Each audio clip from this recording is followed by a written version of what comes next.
मंडळी, तुम्हाला जगातील सर्वात उंच शिखर माहितीच असेल, ते म्हणजे माउंट एव्हरेस्ट. आणि ह्या माउंट एव्हरेस्टवर जाण्याचं अनेक गिर्यारोहकांचं स्वप्न असतं. पण इथपर्यंत जाण्याचा प्रवास हा इतका सोपा नसतो बरं का. कारण हे शिखर समुद्र सपाटीपासून इतक्या उंचीवरती आहे की इथे जाण्यासाठी खूप संकटांना सामोरं जावं लागतं.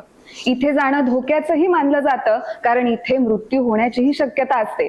पण आपल्या भारतातल्या अनेक गिर्यारोहकांनी हे माउंट एव्हरेस्ट पार केलंय आणि आपला जो तिरंगा आहे तो त्या शिखरावर फडकवलाय.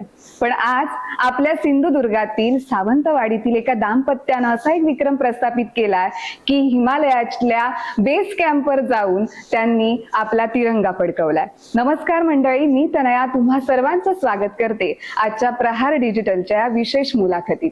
आज आपल्यासोबत एक असं दाम्पत्य आहे ज्यांना आपण सोशल मीडियाच्या माध्यमातून अनेक गड किल्ले सर करताना पाहिलंय. याशिवाय या कपलची आपण केमिस्ट्री सुद्धा जवळून अनुभवली आहे. आणि आज तर त्यांनी आपल्या सिंधुदुर्गाचं, आपल्या सावंतवाडीचं नाव हिमालयातल्या बेस कॅम्पवर कोरलंय. स्वागत करूयात अक्षय मटकर आणि नुपूर मटकर यांचं.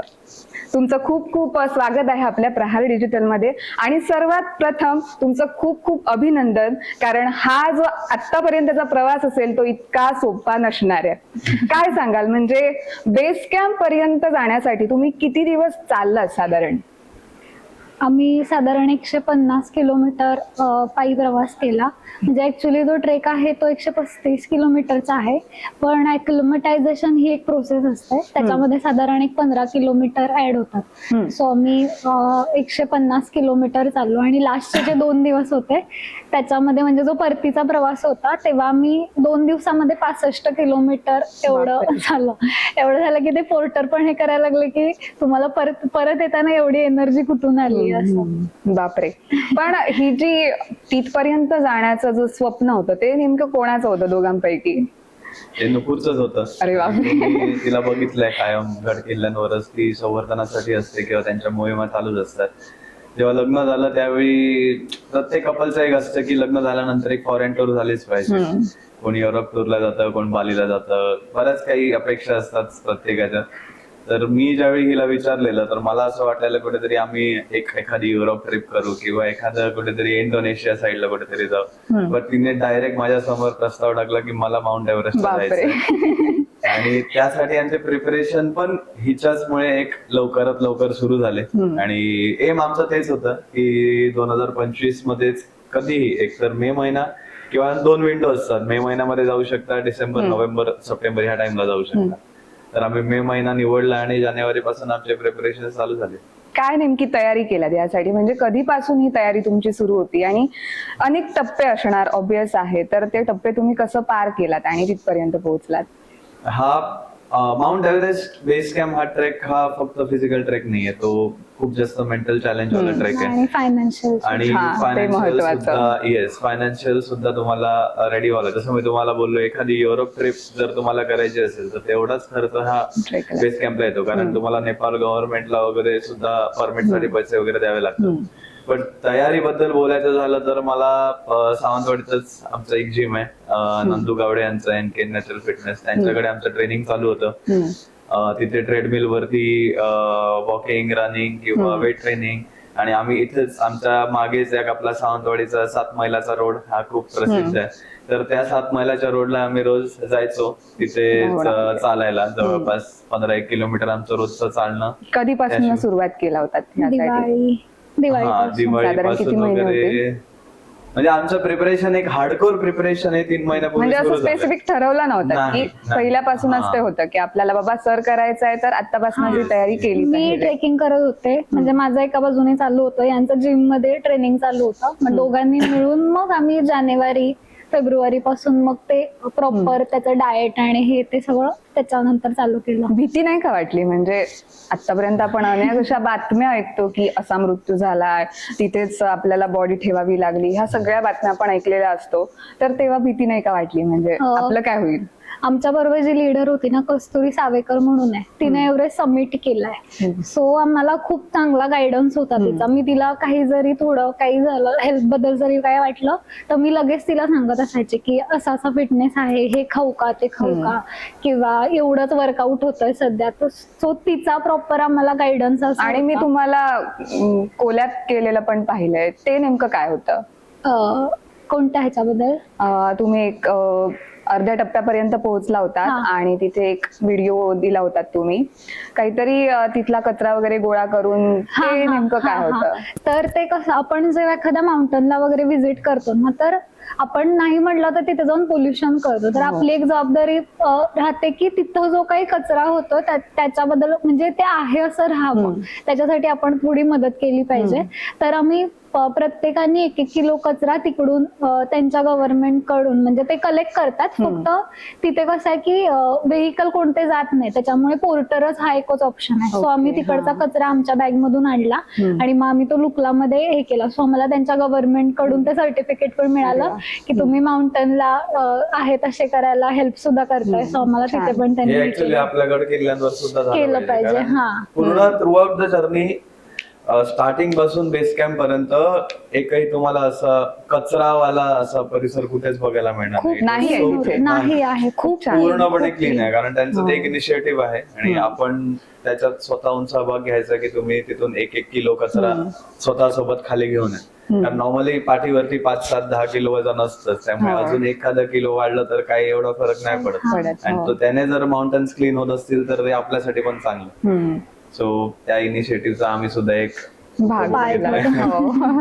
तर तुमची ही जर्नी कुठच्या दिवशी सुरू झाली होती, म्हणजे साधारण कधी सुरू केला होता हा प्रवास? आम्ही 13 तारखेला पुण्याला जायला निघालो आणि तिथून आमचा 16 तारखेला ट्रेक चालू झाला. मग काठमांडू मधून लुकला म्हणून एक एअरपोर्ट आहे, तर ते वर्ल्ड मधलं सगळ्यात डेंजरस एअरपोर्ट मानलं जातं, कारण तिथे फक्त 500 मीटरचाच फक्त रनवे आणि सगळं वेदरवर डिपेंड आहे.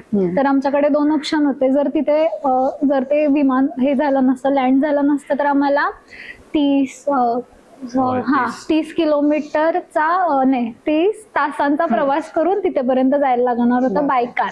पण आमचं लक चांगलं होतं आणि वेदर खूप मस्त होतं.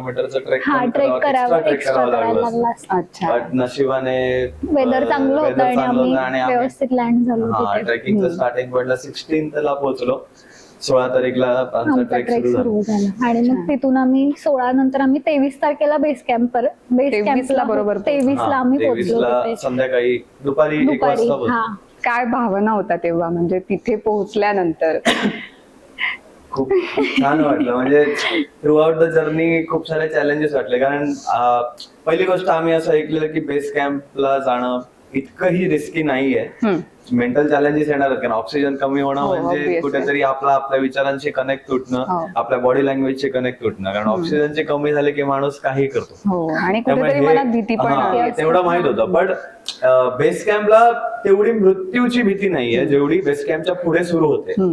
त्यामुळे तेच एक चॅलेंज डोक्यात ठेवलेलं जाताना, आपल्या उपरलकर पाटेकरला नारळ ठेवल्याला. त्यामुळे माहिती होतं प्रत्येक पावलाला ते मागे आहेत माझ्या उभे होते. आणि जेव्हा जेव्हा मला भीती वाटायची मी याला एकच सांगायचो, आपल्या वाटी कोण उभं आहे तुला माहिती आहे. त्यामुळे हे जसे पहिले 6 दिवस गेले काय वाटलं नाही, पण शेवटचे 2 दिवस जे खूप जास्त टेरेबल होते. तो व्हिडिओ केलाय एक शिवाजी महाराजांचा, तो काय अनुभव होता? मला खूप इंटरेस्टिंग वाटलं ते तुम्ही शेअर केला तो व्हिडिओ. पुन्हा माझे पाय दुखत होते, म्हणजे मला दिवसभर किती चाललं तरी पण पाय दुखत नव्हते. ऑक्सिजन लेवल सुद्धा चांगली होती, फक्त पोट खूप त्रास देत होतं कारण खाणं जात नव्हतं. आणि तिथे अक्यूट माउंटन सिकनेस म्हणून एक आजार असतो, तर तो व्हायला नाही पाहिजे, कारण मग तुम्हाला पुढे नाही घेऊन जाते. आणि मला त्याचे लक्षणं चालू झाले. सो मी मेंटली पण कुठे रेडी होते, माझी बॉडी पण साथ देत होती. फक्त ती एकच गोष्ट होती. आणि त्याच्यामुळे ते जे आपल्या बरोबर शेर्पा असतात ते ऑक्सिजन चेक करायचे किंवा असं करायचे, मग ते कुठेतरी मनामध्ये भीती होते. आणि मी ह्यांना एकच म्हणायचे, मी त्यांना पण म्हणायचे तुम्ही काही करा, मला ते पूर्ण करायचंय. कारण हा ट्रेक करण्यामागे आमचा अजून एक उद्देश होता की आम्ही तिथून पाणी कलेक्ट करणार होतो तेव्हा, म्हणजे जायच्या आधी. आणि तिथलं ते जे पाणी आहे ते आम्ही रायगडावर जाऊन महाराजांच्या मूर्तीला अभिषेक बापरे. करायचा, हे एम होतं त्याच्या मागे. सो ते मला कुठेतरी होत होतं की नाही, मग महाराजांचा अभिषेक राहणार असं होतं. त्याच्यामुळे ते एक एम डोक्यात ठेवून हे होतं. आणि ते पोर्टर तर म्हणत होते की नाही, जर हिची तब्येत अशी आणि ती रिस्पॉन्ड नाही करायला लागली तर आपण तिला नाही घेऊ शकत, कारण त्यांच्यावर ती रिस्क असते, किंवा मग रेस्क्यू वगैरे तो वाला सगळा विषय झाला. त्यांनी मला सांगितलेलं डायरेक्टली आपण हिला घेऊन जाऊ नाही. शकत नाही असं. कारण माउंटन्स मध्ये कसं असतं, तुम्हाला भूक नाही लागत त्या टेम्परेचरला, कारण जवळपास -15 -16 टेम्परेचर होतं आणि तुम्हाला भूक लागत नाही, तुम्हाला काही समजत नाही. ते सांगतात की भूक जरी नाही लागली तरी तुमचा जो टाइम ठरलेला आहे, सकाळी 11 वाजता आमचा लंच व्हायचं, संध्याकाळी 6ला आमचं डिनर व्हायचं, तर 11चा लंच हा गेलाच पाहिजे, सकाळी 7 वाजता 6:30 वाजता नाश्ता हा गेलाच पाहिजे, झोप झालीच पाहिजे. हे सगळं कम्प्लीट झालं तरच तुम्ही हा ट्रेक कम्प्लीट करू शकता. आणि या तिनापैकी हिची एकही गोष्ट होत नव्हती. श्वास लागल्यामुळे रात्री झोप लागत नव्हती, सकाळी उठलं की नाश्ता समोर आला की हिला उलटी व्हायची, आणि लंच तर सोडूनच जा तुम्ही, थोडंसं काहीतरी खाल्लं तर. त्यामुळे त्यांनी मला डायरेक्टली सांगितलेलं, हे जर असं हिचं चालू राहिलं तर आम्ही रिस्क नाही घेऊ शकत, कदाचित तिला एअरलिफ्ट पण करावं लागेल डायरेक्ट खाली. मग कसं काय पुढे मग शिवाजी महाराजांचं? मी महाराजांना म्हटलं, जर हे स्वप्न तुम्ही दाखवलं तर हे पूर्ण पण तुम्ही करायचं. हे मी तुमच्यासाठी करते, कारण मला तुमच्यामुळे कुठेतरी मराठी किंवा आपण जे आहोत हे आम्ही आहोत, आमचं अस्तित्व आहे. आणि तुमच्या राज्याभिषेकाच्या वेळेला जर एवढ्या लांब लांबहून पाणी आणून तुमच्यावर अभिषेक झाला तर माझी इच्छा आहे, मी त्यांना बाप म्हणते, तर माझी इच्छा आहे, तुमच्या लेकीची इच्छा आहे की तुमच्यावर अभिषेक करावा, तर हे तुम्ही पूर्ण करून घ्यायचं. आणि हे आमच्या ग्रुपमध्ये कस्तुरीला पण माहित होतं की मी महाराजांना किती मानते किंवा काय करते, तर त्यामुळे ती पुढे गेली. आणि तिला माहित होतं की ते, कारण ती कंटिन्यू तिथे ट्रेक करते, त्यामुळे तिला माहित होतं की महाराजांचं तिथे स्मारक आहे. आणि ती फक्त मला, आमचा स्टे होता तो पुढे होता, आणि मला फक्त तिनं असं कॅज्युअल म्हटलं की तू इकडनं ये म्हणून, इकडनं उतरती आहे असं. आणि जे मी समोर मी असं कंटिन्यू म्हणत होतो, तुम्ही दाखवा आहात, तुम्ही दाखवा आहात. आणि असं एक्सपेक्टेडच नव्हतं की तिथे महाराज दिसतील असं वगैरे. सो ते मला जेव्हा समोर दिसलं तेव्हा म्हटलं, आता तुमच्याकडनं मला ग्रीन सिग्नल आला, आता मला काही होऊ दे, प्रिपरेशन झालं. म्हटलं आता काही येऊ दे, तुम्ही म्हटलं पूर्ण होणार ते असं. आणि कंटिन्यू मग हे स्वामी समर्थ महाराजांना खूप मानतात. त्यांनी मला सांगितलं, तू तोंडातनं नाव सोडू नकोस. मग मी कंटिन्यू श्वास घ्यायचा स्वामी समर्थ, श्वास घ्यायचा स्वामी समर्थ, असं करत करत करत मग ते झालं. पण महाराजांना तिकडे बघून खूप भारी वाटलं, खूप म्हणजे आम्ही जगाच्या कुठच्या तरी एका कोपऱ्यात, जिथून म्हणजे कोणाचा काहीच कनेक्ट नाही, आजूबाजूला फक्त बर्फाचे डोंगर दिसतात, आपला आजूबाजूला एक माणूस नाही, आपल्या ओळखीचं एखादं झाड पण नाही, किंवा काहीच आपलं असं नाही, फक्त दिसतंय तर समोर भला मोठा एव्हरेस्ट. आणि त्याच्या फक्त एक पायरी अगोदर आम्हाला महाराजांचं दर्शन होणं म्हणजे आमच्यासाठी ती खूप अशी एनर्जेटिक करणारी गोष्ट होती. आणि आम्ही फुल फ्रेश झालो त्याच्यानंतर, एवढे फ्रेश की आमचे ऑक्सिजन लेवल सुद्धा, इव्हन व्ह्युअर्सना खोटं वाटेल पण आमची ऑक्सिजन लेवल ही 85 होती, आणि आमचे जे शर्पा होते, आमचे जे गाईड होते, त्यांची 79 होती. बापरे. म्हणजे आम्ही काय करायचो की आता माझा ऑक्सिजन चेक केला की मी म्हणायचे तुमचा ऑक्सिजन पण दाखवा किती येतो. आम्ही कंपॅरिझनला त्यांना सांगायचो की तुमची ऑक्सिजन लेवल दाखवा, तुमच्या जवळपास जरी असलो तरी आमच्या जीवात जीव आहे की आम्ही करू शकतो. तर उलट त्यांच्यापेक्षा आमची ऑक्सिजन लेवल जास्त दिसत. सो इट वॉज ग्रेट की महाराजांचं दर्शन झाल्यानंतर कुठून कसं काय असे ना म्हणतो, आपल्या अंगात कोणी एक लहान मुलगा असू दे, अपंग असू दे, आंधळा असू दे, कोणी असू दे, पण महाराजांचं जर अस्तित्व जाणवलं आजूबाजूला, ती शक्ती आपणच येते. तर तो प्रवास करताना काय काय असे अनुभव आले तुम्हाला, म्हणजे एखादा किस्सा वगैरे असं वेगळा इंटरेस्टिंग काय सांगू शकाल का? म्हणजे तुमच्या सोबत असणारे गाईड म्हणा, त्यांच्यासोबत म्हणा, किंवा त्या एकूणच प्रवासादरम्यान काय असं? एक शॉकिंग असा इन्सिडेंट झाला होता, त्याला आपण नेगेटिव्हली नाही घ्यायचं, पॉझिटिव्हलीच घेतलं पाहिजे. आम्ही चालत होतो आणि चालता चालता जवळपास थर्ड लास्ट डे होता वाटतं, तिसरा दिवस, म्हणजे त्याच्यानंतर तिसऱ्या दिवशी आम्ही पोहोचणार असतो. तर एक मॅडम आल्या समोर आणि त्यांच्यासोबत एक छोटी मुलगी होती, जवळपास 8 वर्षाची मुलगी असेल, 8-9 वर्षांची एक मुलगी होती, आणि त्या मॅडम होत्या समोर. तर त्यांनी आम्ही एकमेकांसोबत बोलत चालत होतो आणि त्यांनी ते असेच थांबलेले थकल्यामुळे ते थांबले. आम्ही त्यांना विचारलं, म्हटलं मॅम थकला, तुम्हाला पाणी वगैरे पाहिजे का? कारण त्यांच्या मुलीला थोडासा काहीतरी त्रास झाला होता. माझ्याकडे सगळं हे होतं, मेडिकल किट होते, स्निकर्स वगैरे होतं शुगर लो झालं तर मी तिला स्निकर्स देऊ केलं. तर ती म्हणायला लागली नको नको, आम्ही ऑल ओके. आणि तिने मला हात दिला हातात. तर तिला ज्यावेळी मी हँडशेक केलं त्यावेळी तिच्या हाताला बोटच नव्हती. तर शी वॉज अ समिटर. तिने एव्हरेस्ट समिट केलेला होता, एव्हरेस्ट शिखरावरती जाऊन आली होती आणि येता येता तिला फ्रॉस्टबाईट झालं होतं. फ्रॉस्टबाईट म्हणजे एक रोग आहे जो हात कम्प्लिटली ज्यावेळी फ्रीज होतो त्यावेळी तुमची बोटं काळी निळी पडायला सुरू होतात. ती त्यावेळी तिथेच कट केली तरच ते निभावतं त्याच्यावरच, नाहीतर तुमचं ते पूर्ण हातात पसरतं. तर ते तिला झालं होतं आणि तिची दोन्ही हाताची सगळी बोटं इथून तुटलेली होती. आणि आणि त्यावेळी मी तिला विचारलं की हे कशा, तिने मला सांगितलं, एक्सप्लेन केलं, असं असं झालं होतं, मी अक्षरशः मरणातून वाचले. पण तरी सुद्धा त्यांची मुलगी 8 वर्षाची असताना 16व्या वर्षी एव्हरेस्ट समिट करायचा ह्या तयारीने तिथे आली होती. आणि आम्हाला ते बघून एवढं भारी वाटलं ना की म्हणजे एक असतं मोटिवेशन आणि एक असतं प्रॅक्टिकल एक्सपिरियन्स. ठीक आहे, मोटिवेशन आपल्याला जिकडे तिकडे मिळतं, सोशल मीडिया ओपन केलं तरी मिळतं, न्यूजपेपर मध्ये मिळतं, सगळीकडे मिळतं. पण ज्यावेळी प्रॅक्टिकली आपण असा एक अनुभव एक्सपिरियन्स करतो ना, त्यावेळी त्या मुलीच्या डोळ्यात असलेलं स्वप्न एव्हरेस्ट चढायचं, भलेही तिच्या आईच्या हाताची बोटं गेलेली असेल तरी ती एवढ्या कमी वयात तिच्याकडे ते इन्स्पिरेशन असतं, हे सगळं डोळ्यासमोर. नाहीतर नॉर्मली काय करणार माणूस, अरे बापरे असं गेलं, हाताची बोटं गेली तर मी करू काय, ह्या भानगडीत मी नाही पडणार. पण तसं नाही, तिचं ते स्वप्न होतं, तिला पूर्ण करायचं होतं आणि त्याची ती सुरुवात होती. आणि आम्ही विटनेस होतो त्या गोष्टीला. आम्ही चौघांनी एकत्र एव्हरेस्ट सर केला. तिने आम्हाला बेस कॅम्पला भेटून सुद्धा आमचं अभिनंदन केलं की तुम्ही कम्प्लीट केलं. तर तो इन्सिडेंट माझ्या डोक्यातून तरी कधीच जाणार. यासाठी तुमचं कौतुक, कारण कसं तुम्ही ते पॉझिटिव्हली घेतलात. कारण आपल्याला एखादी गोष्ट अचीव्ह करायची असेल तर आपण कुठूनही मोटिवेशन शोधत असतो आणि ते तुम्ही केलात, हे खूप भारी आहे. पण साधारण एकंदरीत ह्या सगळ्यासाठी टोटल खर्च किती आला, मेन प्रश्न? खर्च ऍक्च्युअली डिपेंड असतो. मी तुम्हाला मिनिमम खर्च सांगतो, कारण प्रत्येकाला काही लोकांची मेंटली फिजिकली प्रिपरेशन असते पण खर्चामुळे त्यांना जाता येत नाही.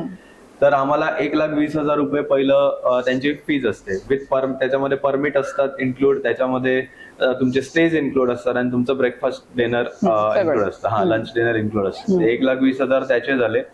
जवळपास 60,000 ते 70,000 रुपये आम्हाला इक्विपमेंटचा खर्च झाला. आमचे सगळे ते काय काय असतं नेमकं? जॅकेट्स तुम्हाला घ्यावे लागतात चांगले प्रॉपर. तिथे कसं लेअरिंगला इम्पॉर्टंट आहे. लेअरिंग म्हणजे तुमचं थर्मल वेअर असतं पूर्ण आतमध्ये, त्यानंतर तुमचे नॉर्मल कपडे जे असतील, टी शर्ट जे असेल ते, त्यानंतर एक फ्लीस जॅकेट म्हणून असतं आणि त्या फ्लीस जॅकेट वरती तुमचं एक डाऊन जॅकेट म्हणून येतं. असं तुमचं लेअरिंग वजनच असेल.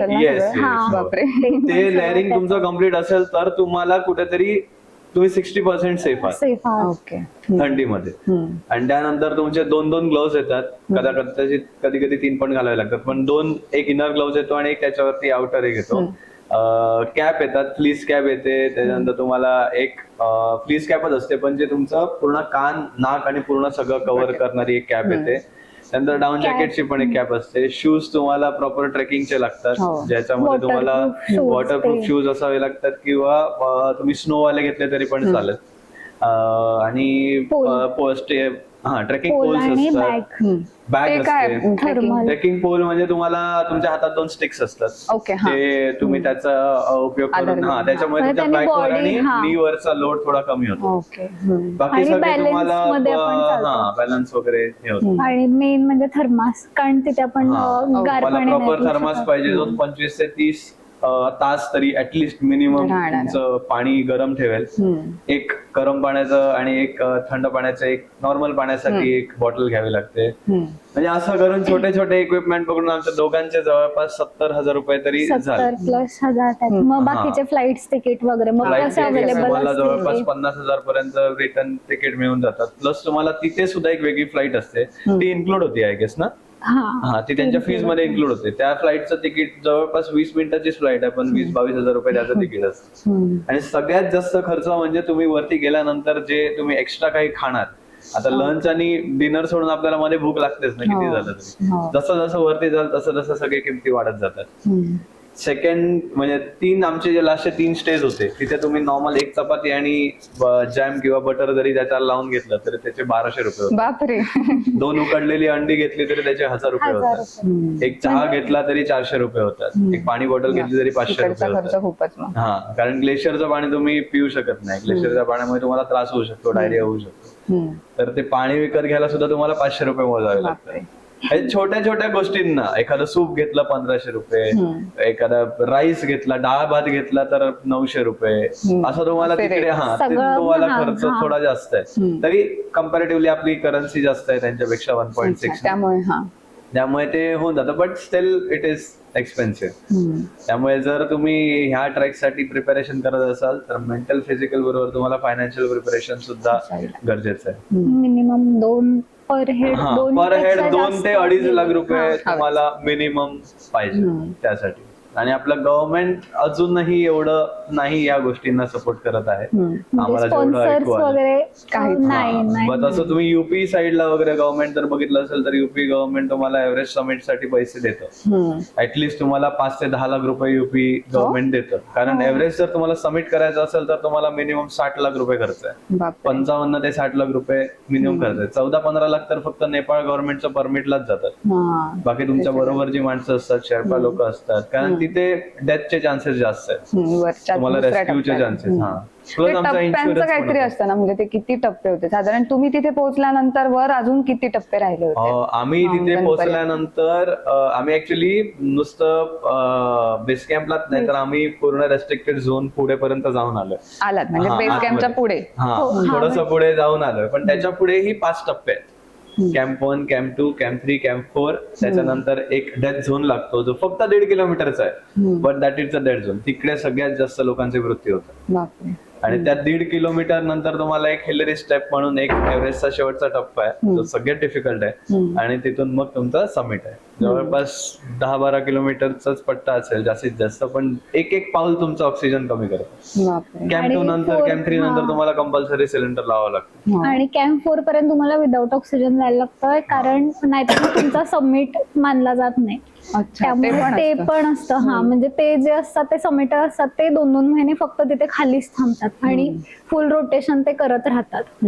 असं म्हणजे ती बॉडीला सवय व्हायला पाहिजे. आणि डायरेक्ट आपण एव्हरेस्ट नाही करू शकत, त्याच्या आधी आपल्याला खूप पीक करावे लागतात. म्हणजे त्याच्या खालच्या 8,000च्या खालचे म्हणजे 5,000च्या वरचे जे करतात ना त्यांना अवघड असं मानतात, कारण ऑक्सिजनचं हे असतं. मग तुम्हाला 5,000, 5,500, 6 मग हे आधी तुमची पूर्ण ते सगळं स्टडी केला जातो आणि मगच तुम्हाला त्यांच्या गव्हर्नमेंट त्यासाठी परमिशन मिळते. हा, तुम्ही कुठचे गड वगैरे हे दाखवलात, काय सांगितलं? म्हणजे आम्हाला उपयोगी बेस काय पडलं? साठी काय नव्हतं, फक्त तिने माझी जर्नी बघितलेली होती की मी ट्रेकिंग करते, सो ती होते की तुला होईल ते, असं काय प्रॉब्लेम. पण ऍक्टिव्हिटी, फिजिकल ऍक्टिव्हिटीज पाहिजे. पण जर कोणाला करायचं असेल तर एक 6 महिने मिनिमम प्रिपेअर करायला पाहिजे, जर त्यांचं काही या ह्याच्यामध्ये काही नसेल तर. असं म्हणजे तिथे जाऊन काय त्रास होणार नाही. मी कंटिन्यू करत असून पण मला माहित तिकडचं वातावरण, शेवटी त्या अल्टिट्यूडला गेलं बॉडी काय रिॲक्ट करेल आपण काहीच सांगू शकत नाही. असं. एका पॉइंटला थंडीचा त्रास होत नाही, थकवा आला तरी पण त्रास होत नाही, तुम्ही चालू शकता, कारण पाय वगैरे सगळं सुन्न पडलेलं असतं, काहीच समजत नाही.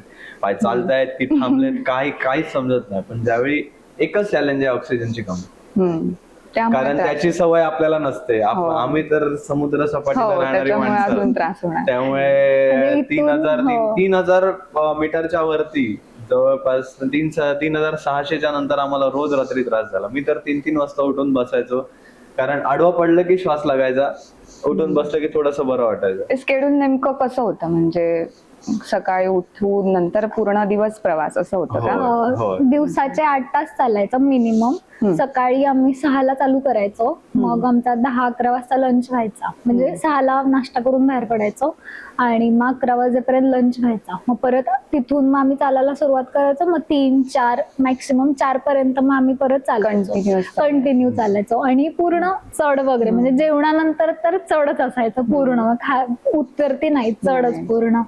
मग तसं 4 पर्यंत चालायचं आणि मग लगेच 7 वाजता डिनर असायचं. मग डिनर 8-8:30ला मग झोपायचं. मग परत सकाळी परत उठायचं. तेच हो routine. तिथे 4 वाजता 4-4:30 सनसेट होतं आणि जाग येते 5-6लाच मावळायला सुरू होतं, म्हणजे काळोखच पडतो डायरेक्ट. म्हणून 8 वाजता वगैरे 8-8:30 इज इनफ. 8 वाजता 8:30ला झोपायचं.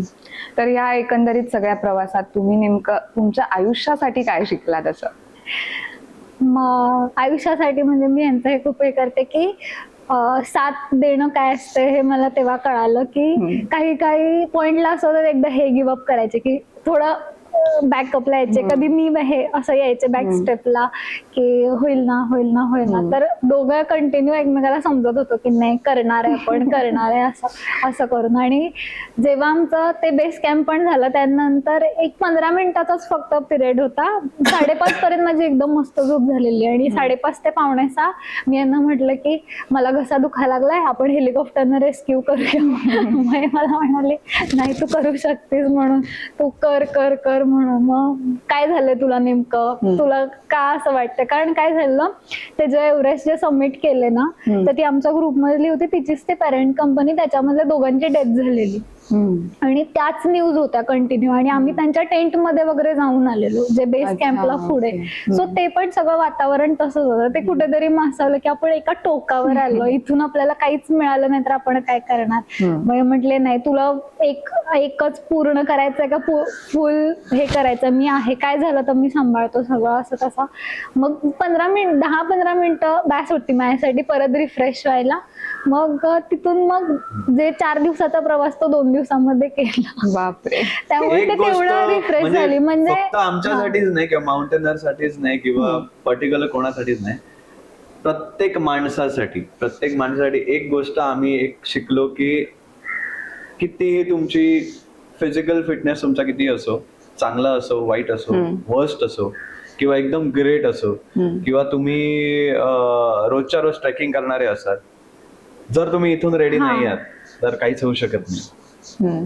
तुम्ही प्रिपरेशन जरी नसेल, मी म्हणतो प्रिपरेशन जरी अप टू द मार्क नसेल, पण तुमची इच्छाशक्ती असेल, तुम्ही मेंटली स्ट्रॉंग असाल, मेंटली तुम्ही बघताय स्वतःला, म्हणजे ते बोलतात ना की जर डोक्यातून तुम्ही तुमचा सक्सेस बघताय ना डे 1ला, कसाही पोहोचणार. काही असू दे, मग तुमचा खाण्यापिण्यात गोंधळ झाला तरी चालेल, पोट बिघडलं तरी चालेल, काही पाय दुखला तरी चालेल. माझा अजून एक पाय दुखतोय, मला आता जायचंच आहे 2-3 दिवसात ऑर्थोकडे एका चांगल्या.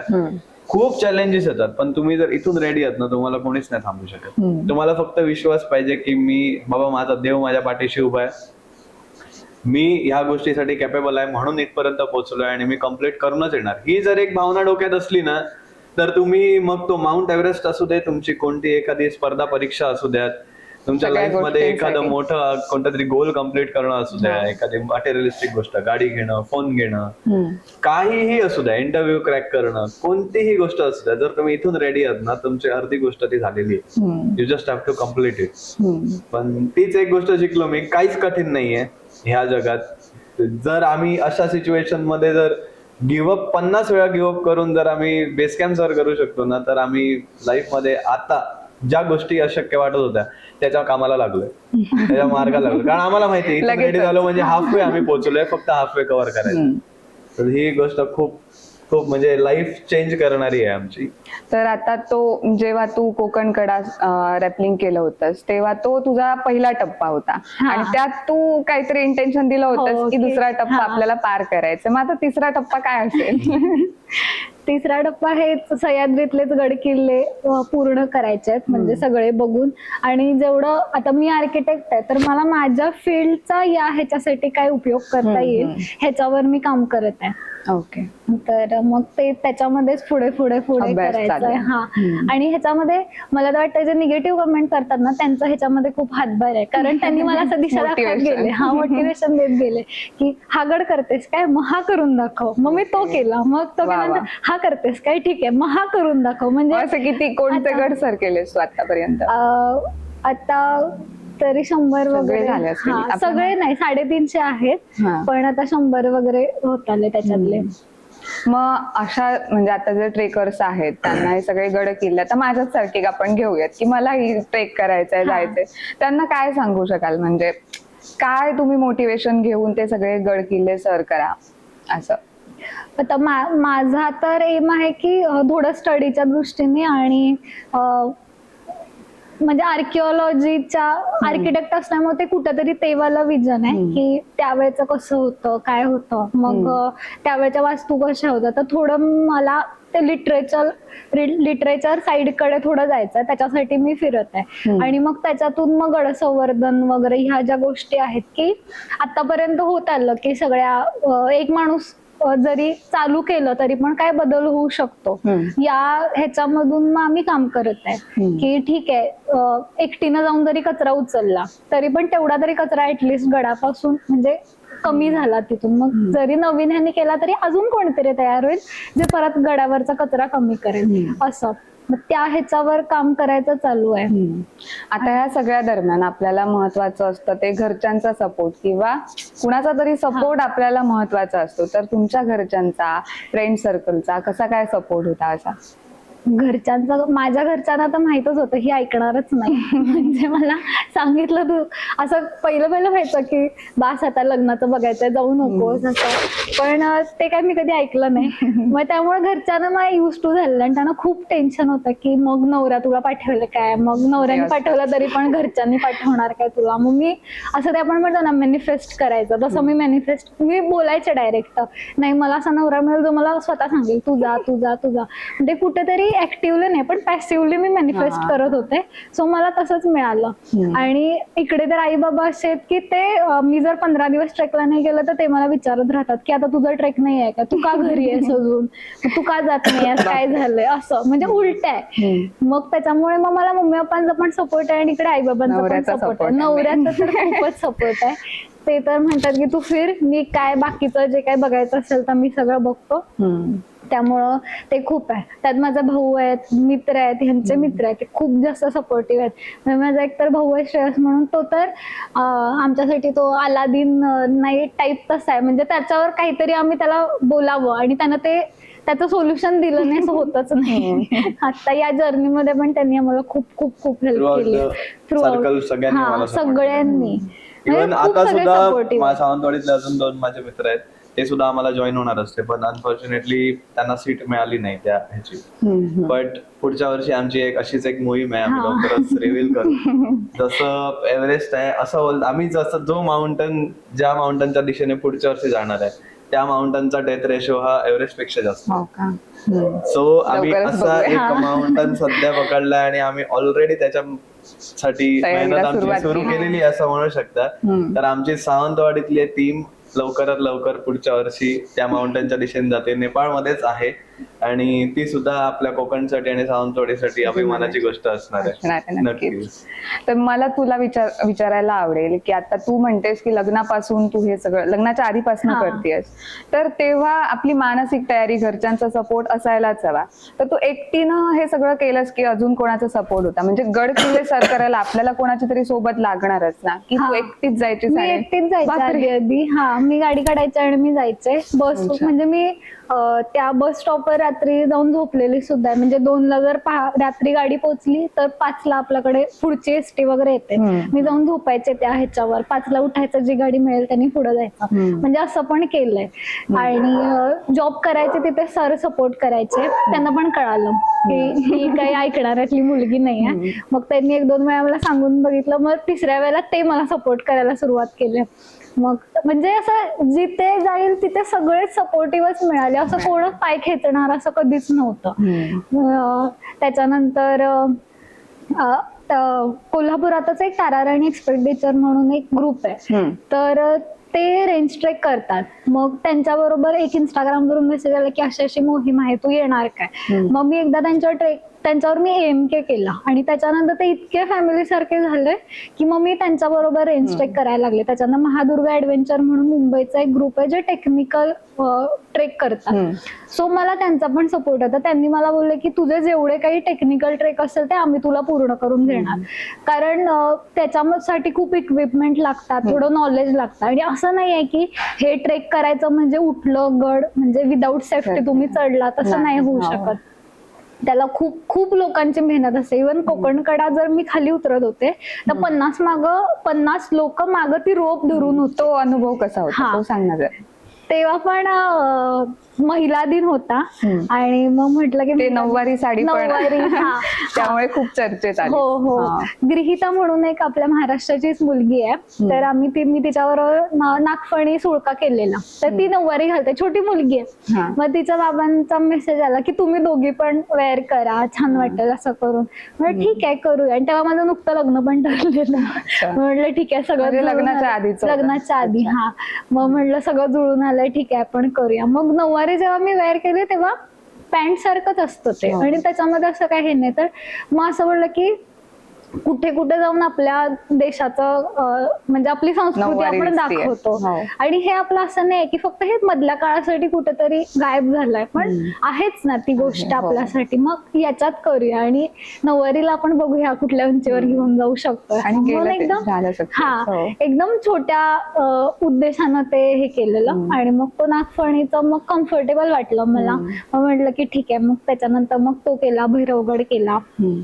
आणि आता पण मग ते फक्त राज्याभिषेकासाठी पाणी घेऊन जायचं. लोकांची दोन तोंड असतात.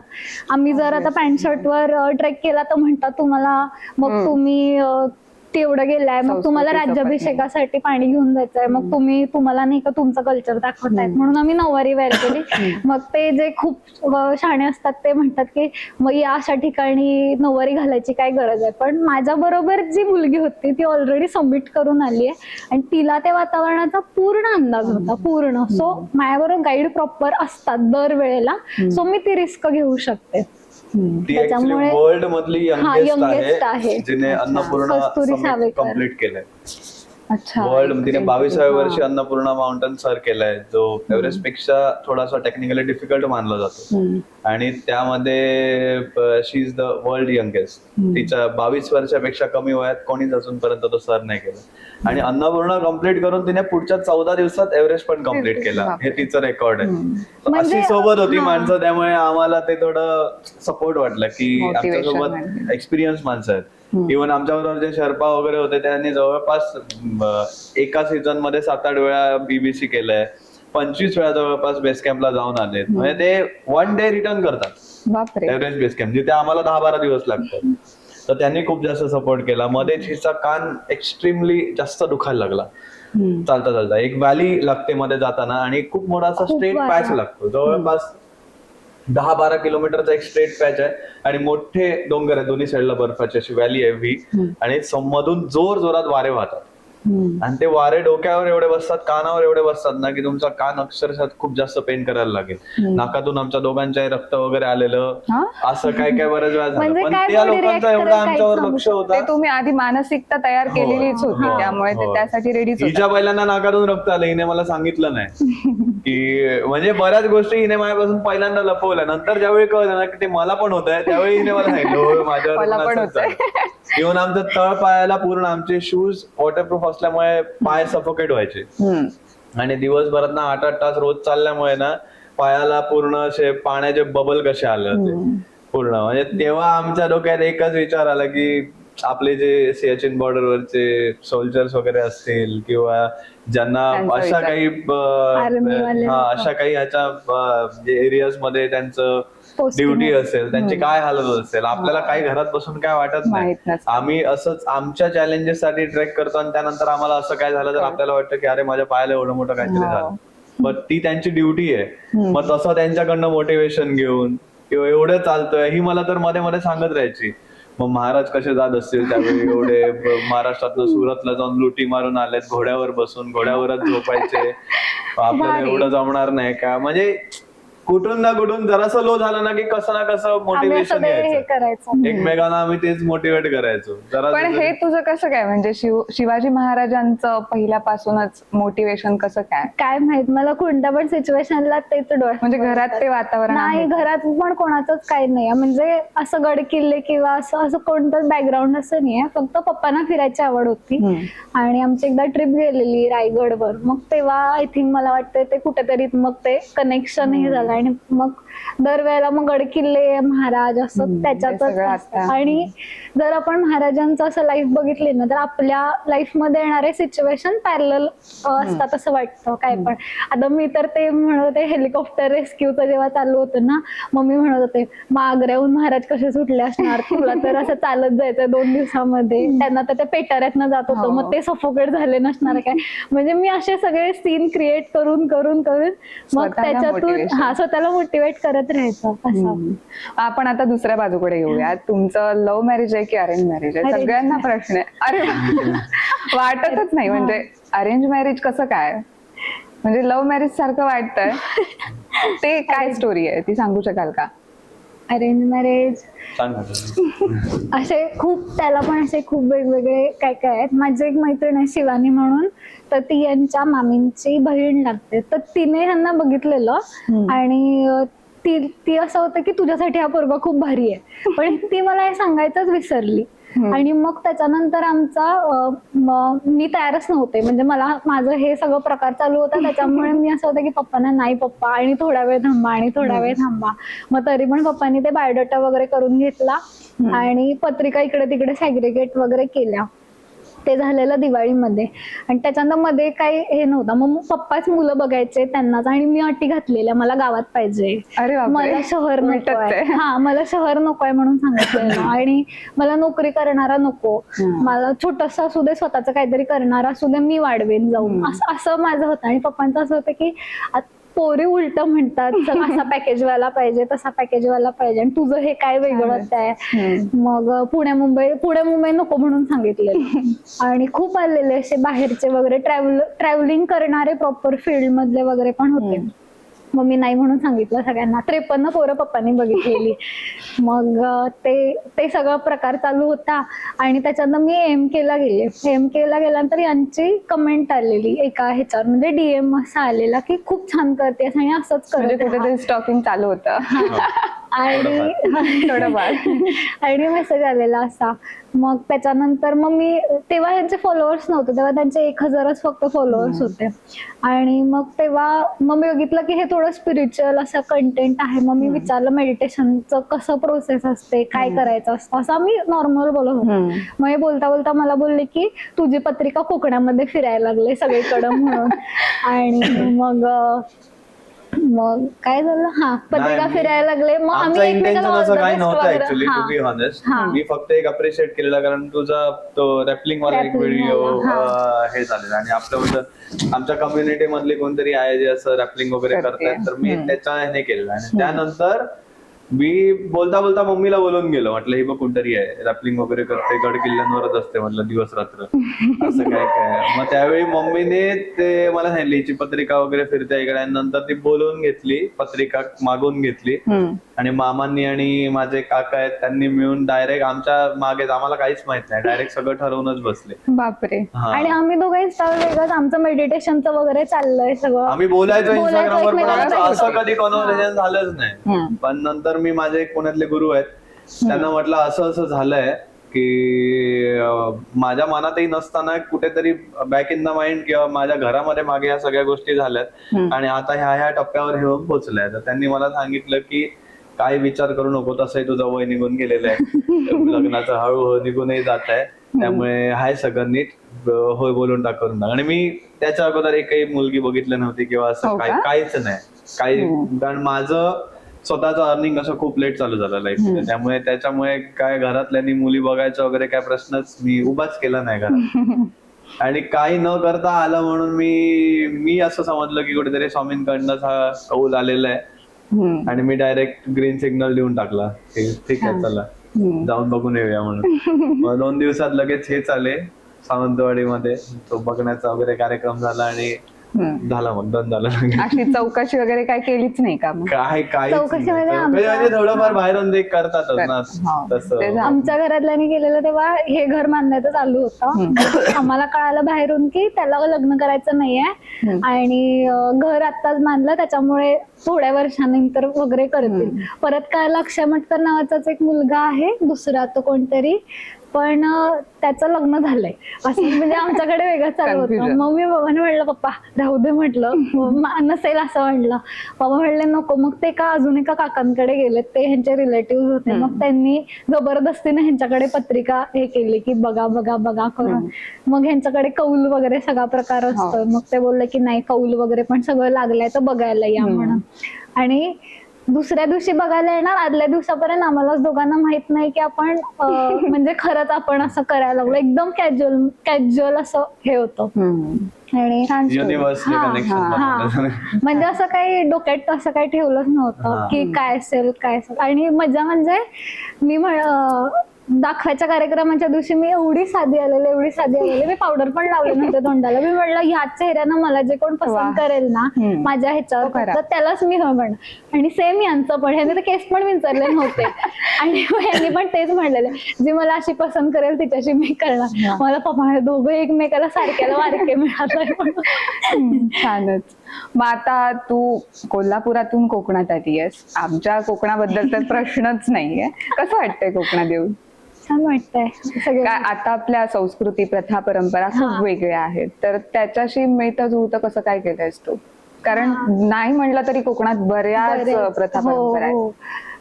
मम्मी म्हणजे कोकणी आहे, म्हणजे साखरपेची आहे मम्मी, रत्नागिरीची. म्हणजे थोडं फार ते कल्चर माहित होतं, पण इकडचं थोडं वेगळं आहे. पण इथे कसं घरचे एवढे म्हणजे व्यवस्थित आहेत, त्याच्यामुळे त्यांचं असं डायरेक्ट नसतं की हेच कर तेच कर. ते हळूहळू मला तर पूर्ण 1 वर्षभर फक्त त्यांनी ऑब्झर्व कर, काय करायचंय काय नाही असं. म्हणजे कधी असं बर्डन असं मला काय वाटलंच नाही. म्हणजे मला असं मी इकडे राहते तिकडे राहते असं माझं इकडं तिकडं चालू असतंय. म्हणजे वेगळं कुठंतरी आपण आलोय असं मला कधी पहिल्या दिवसापासून कधी वाटलंच नाही असं. आणि सगळ्यांचे स्वभाव वगैरे सगळेच सेम आहेत, त्यामुळे ते होऊन जातंय. घरच्यांपेक्षा सावंतवाडीने ऍक्सेप्ट केलं म्हणजे मला कमिटी म्हणा किंवा आमचा देवरनं गणपती मंदिरचा महिला ग्रुप म्हणा किंवा आम्ही राहायचो जुना बाजार याच्या अगोदर, तर जुना बाजार मधलं सगळं महिला मंडळ म्हणा सगळ्यांनी हिला ऍक्सेप्ट केलेलं आहे जिथे गेले तिथे. त्यामुळे माझ्यासाठी पण ती एक खूप चांगली गोष्ट आहे. लग्नानंतर जास्त ग्रो झाले असं वाटतंय मला की जास्त अचीव काय काय गोष्टी केल्या. मग तू आता मालवणी शिकलीच असेल, ऑब्व्हियस आहे. तर थोडीफार थोडा येऊ का सवया? थोडा येता, फक्त ग्रामर चुकता. ग्रामर चुकू दे, ते काय येऊन जात.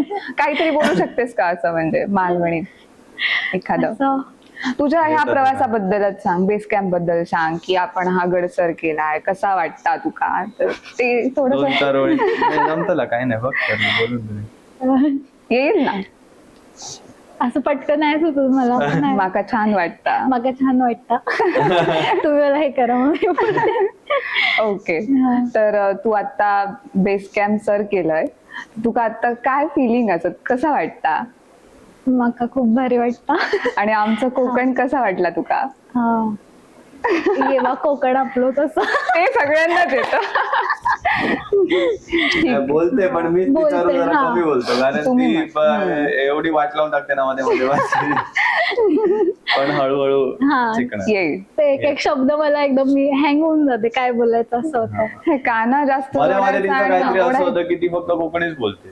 मला सांगायला लागतं की जरा तुला अजून नाही येत आहे, जरा आपण शिकूया, अजून जास्त शिकूया. माका तुका हे तर बेसिक नका नाही होय साधं.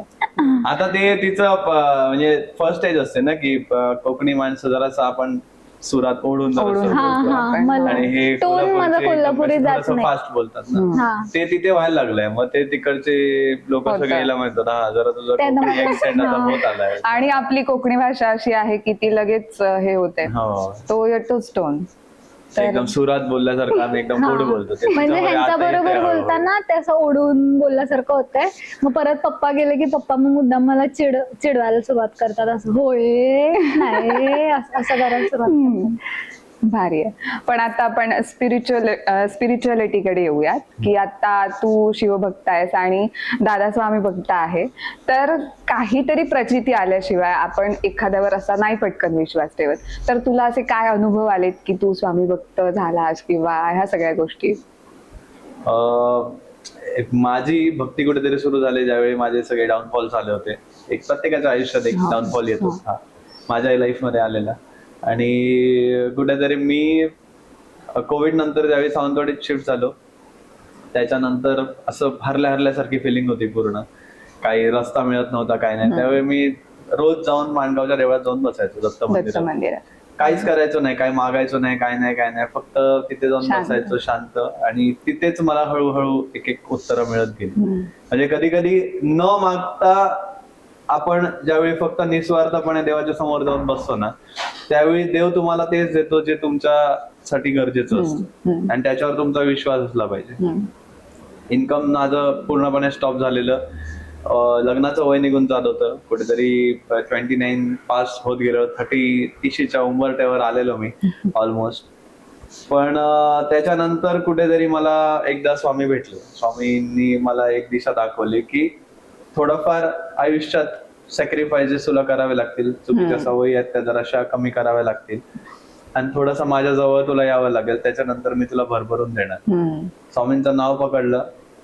दिवस रात्र जप करायचं. तिथेच दत्त मंदिरातच असल्यामुळे ध्यानाची आवड लागली. ध्यान करणं सुरू झालं. आणि एकदाच ध्यान करता करता मी असाच मला आलेला एक्सपिरियन्स शेअर करणारा एक जवळपास 30-35 सेकंडचा रील शेअर केला होता. तो एवढा व्हायरल गेला की त्यानंतर तिथे अनएक्सपेक्टेडली माझी इन्फ्लुएन्सर जर्नी सुरू झाली. मी इन्फ्लुएन्सर बनणं हे माझ्या विचारांमध्ये सुद्धा नव्हतं. माझ्या कुठेतरी असं असतं की मला हे बनायचंय असं काहीच नव्हतं. त्यानंतर मी सेम टाईपचे व्हिडिओज बनवत गेलो. 15-20 दिवसांमध्ये मी ऑलमोस्ट 7-8 हजार फॉलोअर्स माझे वाढले. आणि त्यानंतर मला कळलं की कदाचित स्वामींना माझ्याकडून ही सेवा घडवून घ्यायची. प्रत्येकाला आयुष्यात स्थिर मन पाहिजे. पैसा असणाऱ्यांना सुद्धा एक चांगलं स्थिर मन पाहिजे. पैसा नसणाऱ्यांना सुद्धा एक चांगलं स्थिर मन पाहिजे. आणि ते तुला मिळू शकतं फक्त मेडिटेशनने. आणि त्यानंतर मी थोडंफार त्यामध्ये शिकलो. माझे पुण्यातले एक गुरु आहेत त्यांच्याकडनं मी कुंडलिनी मेडिटेशन वगैरे शिकलो. त्यानंतर मला अजून एक माझे गुरु सापडले पुण्यातच. म्हणजे त्यांनीच मला शोधलंय. ते पण दत्त भक्तच आहेत. तर त्यांच्याकडनं काही गोष्टी माझ्या लाईफमध्ये मी इम्प्लिमेंट केल्या. आणि एका निस्वार्थ भावनेने आणि होल अँड सोल मी स्वामींमध्ये घुसलो पूर्ण. अक्कलकोटला गेलो. तिथे मला स्वामींची प्रचिती आली. मी फक्त स्वामींना एवढंच सांगितलं मला काही नको. मला तुम्ही मटेरियलिस्टिक गोष्ट मी तुमच्याकडे मागतच नाहीये. मला फक्त तुमचं व्यवस्थित दर्शन झालं पाहिजे. मला बघतोय मी 3-4 सेकंड मध्ये लोकांना ढकलून देतात समोरून. त्या गर्दीमध्ये मला अर्धा तास तिथे बसवून ठेवलेलं होतं स्वामींनी.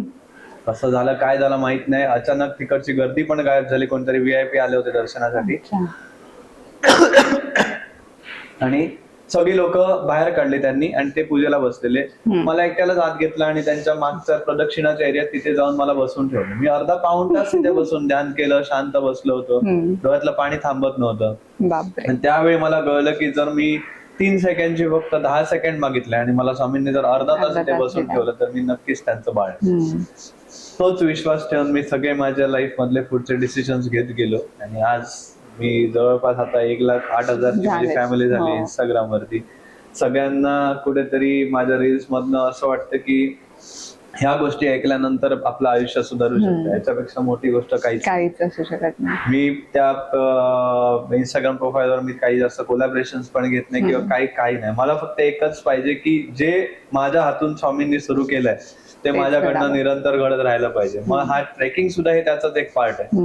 जसं मी तुम्हाला बोललो ट्रेकिंग फक्त ही पायी चालणं फिजिकल ऍक्टिव्हिटी किंवा हे नाही. ती मेंटल चॅलेंज आहे प्रत्येकाचं. तिथे येणारा प्रत्येक माउंटेनियर प्रत्येक गिर्यारोहक आपल्या डोक्यामध्ये एक स्वतःचं चॅलेंज घेऊन आलेला असतो. मग तो बेस कॅम्पचा ट्रेक असू द्या किंवा आपल्या बाजूला असलेला मनोहर मनसंतोष गड असू द्या किंवा रांगणागड असू द्या. ज्यावेळी माणूस एखादं ट्रेकिंग चालू करतो ना त्यावेळी तो स्वतःच्या चॅलेंजेसशी लढत असतो डोक्यातल्या डोक्यात. जसे जसे त्याची पावलं चालतात तसं तसं तो आपल्या स्वतःसाठी एक सोल्युशन्स मागत असतो. मी बेस कॅम्पला जाऊन आलो आणि माझे 100 प्रश्न सुटलेत आणि त्याच्यावरती मी काम करून माझ्या लाईफ मध्ये मी अपग्रेड आणणार आहे. त्यामुळे जर एखाद्या ट्रेकला आपण जातोय स्वतःला चॅलेंज करायचं आहे आपल्याला. मी ते कम्प्लीट करणारच. पण त्या चॅलेंज सोबत स्वतःला आपण हे प्रश्न पण विचारलेत की माझ्या आयुष्यात माझं काय चुकतंय. माझं जे चुकतंय ते मला बरोबर करणं कितपत गरजेचं आहे आणि कसं करणं गरजेचं आहे. तर हे स्वतःशी प्रश्न विचारत ज्यावेळी तुम्ही जर्नी करता ना त्यावेळी ती जर्नीचा पण तुम्ही एक एक्सपिरियन्स घेता आणि स्वतःमध्ये तुम्ही स्वतःला ग्रो पण करता. सो असंच मिळून स्वामींनीच मला ते कुठेतरी चुकीच्या ट्रॅक वरून चांगला ट्रॅक करून आणून सगळं घरातली माणसं सगळी चांगली आहेत. हो. एक चांगलं घर आहे माझं, माझी वाईफ मला एक गॉड गिफ्टेड अशी हो. मिळालेली आहे.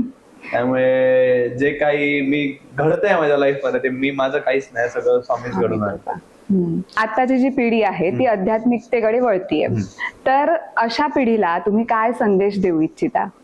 एकच की ते तुम्ही नाही वळला, तुम्हाला वळवलं गेलंय. स्वामींनी किंवा तुमचे जे कोण इष्टदेव असतील, महादेव असतील, अंबाबाई असेल, जे कोणी देवाची तुम्ही पूजा करता त्यांनी तुम्हाला वळवलेलं आहे. तुम्ही स्वतःहून नाही वळलं, त्यांनी तुम्हाला निवडलेलं आहे. त्यामुळे हे सोडू नका. हे तुमच्या वाट्याला आलेलं आहे, त्याचा उपभोग घ्या. तुम्हाला तुमच्या देवाने निवडलेलं आहे, त्यामुळे तुम्ही प्रोटेक्टेड आहात. प्रत्येक गोष्टीमध्ये त्याच्यावर विश्वास ठेवा. कर्मांचा खेळ आहे, लाईफ म्हणजे वेवलेंथ आहे. आज वरती आहे, उद्या खाली आहे, त्यामुळे खचून जाऊ नका. महाराजांवर विश्वास ठेवा, स्वतःची कर्म सांभाळा आणि स्वतःवर जास्तीत जास्त मेहनत करा. That's it. आता आपण शेवटच्या प्रश्नाकडे येऊयात. आता तुम्ही इन्फ्लुएन्सर आहात दोघेही, आणि आताची पिढी त्याच्याच कडे वळतीये, म्हणजे प्रत्येक जण उठतोय, क्रिएटर व्हायला निघतोय. तर त्यांना काय सांगू शकाल? काय वातावरण आहे? तुम्ही आता बऱ्यापैकी ग्रो झालेला आहात, तर काय अनुभव आलेत तुम्हाला ह्या गोष्टीत इन्फ्लुएन्सर म्हणून? उठता बसता व्हिडिओज बनवा. मी एकच सांगेन, नेगेटिव्ह कमेंट्स आलेत अप्रिशिएट करा. येणारच. जोपर्यंत नेगेटिव्ह कमेंट्स येत नाहीत ना तोपर्यंत तुम्ही ग्रो नाही करत. जर प्रत्येक जण तुमची वाहवा करतोय म्हणजे तुम्ही कुठेतरी अजून तुम्हाला ग्रो करणं गरजेचं आहे. नेगेटिव्ह कमेंट्स आलेच पाहिजे.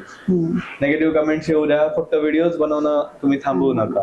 आजच्या डेटला जर तुम्ही इंस्टाग्राम स्क्रोल करताय, फोटोज बघणं कोणालाच आवडत नाही. फोटो आला डोळ्यासमोर, लाईक केला, नाही लाईक केला, गेला वरती. व्हिडिओ कडे आपली नजर थांबतेच.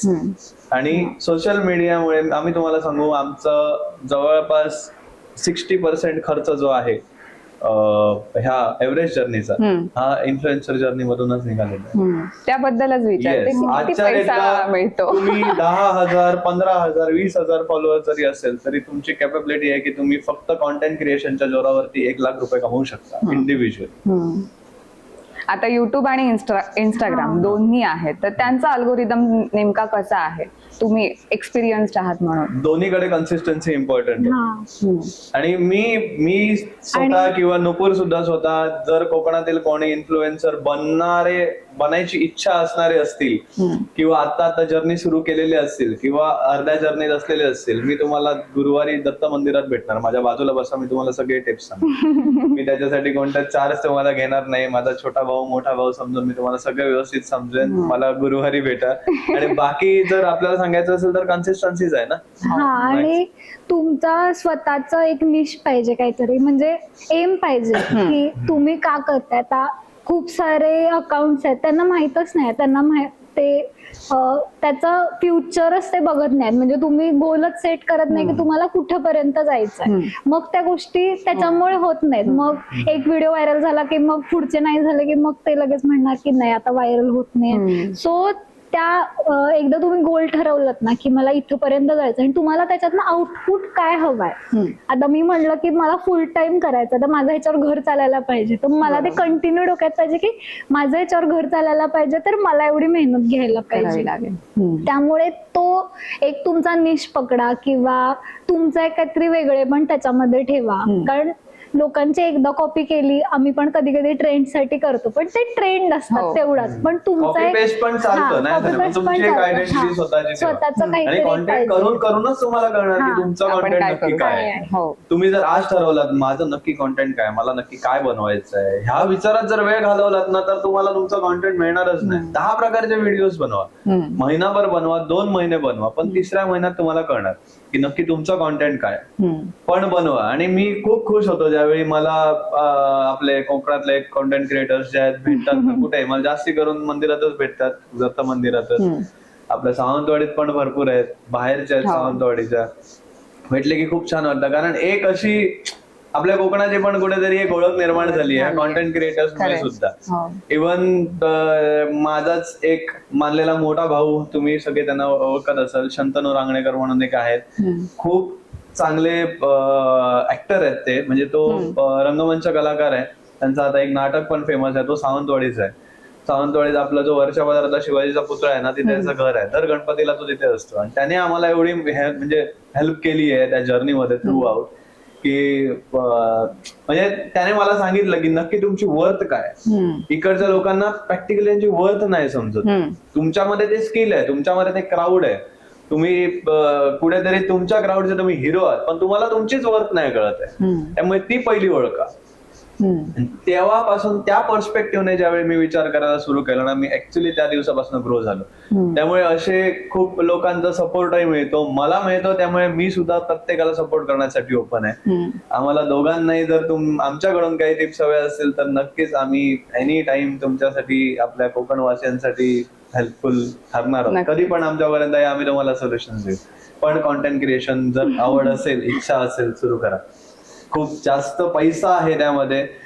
फ्युचर मध्ये येणारा सुद्धा जो काळ आहे त्यामध्ये सुद्धा खूप कॉन्टेंट क्रिएशन मध्ये तुम्ही पैसा कमवू शकता. कारण आपण बघतो की नोकऱ्यांसाठी वगैरे प्रत्येक कोकणी माणसाला बाहेर जावं लागतं. जर इथे राहिलं तर आपल्याला सॅटिस्फाईंग पैसा मिळत नाही. पण घरात राहूनच जर तुम्ही महिन्याला लाखो रुपये जर तुमच्यासाठी, तुमच्या कुटुंबियांसाठी कमवू शकता तर ते खूप चांगली गोष्ट आहे.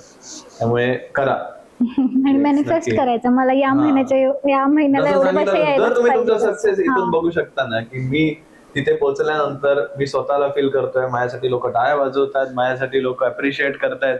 कारण हे सगळं बेस कॅम्प कम्प्लीट करायच्या अगोदर आम्ही स्वतः, माझं विजन बोर्ड वरती आहे, विजन बोर्ड वर सुद्धा जो बेस कॅम्पचा हा जो दगड आहे तो आम्ही लावून ठेवलाय. आम्ही रोज तो बघायचो, रोज स्वतःला तिथे मॅनिफेस्ट करायचो. आणि त्यामुळेच कुठेतरी ती युनिव्हर्सची पॉवर आमच्या मागे लागून त्यांनीच आम्हाला तिथेपर्यंत पोहोचवलं. त्यामुळे स्वतःचा सक्सेस डोळ्यासमोर बघायला शिका आणि स्वतःबद्दल कधी नेगेटिव्ह विचार करू नका, स्वतःबद्दल नेगेटिव्ह कधी बोलू नका. Not even as a joke, पण प्रत्येक गोष्ट आजूबाजूला पॉझिटिव्ह असते. तर तुम्ही आमच्याशी अशा दिलखुलासपणे गप्पा मारल्यात त्याबद्दल खूप खूप धन्यवाद आणि पुन्हा एकदा अभिनंदन. तर आपल्यासोबत हे क्यूट कपल होतं आणि त्यांनी आपल्याशी दिलखुलास गप्पा मारलेल्या आहेत आणि यातून तुम्हाला नक्कीच काही ना काही ज्ञान हे मिळालेलंच असणार आहे. त्यामुळे आपला हा जो पॉडकास्ट आहे किंवा मुलाखत आहे ती अनेक लोकांपर्यंत शेअर करा, व्हिडिओला लाईक करा आणि प्रहार डिजिटलला सबस्क्राईब करायला विसरू नका. धन्यवाद.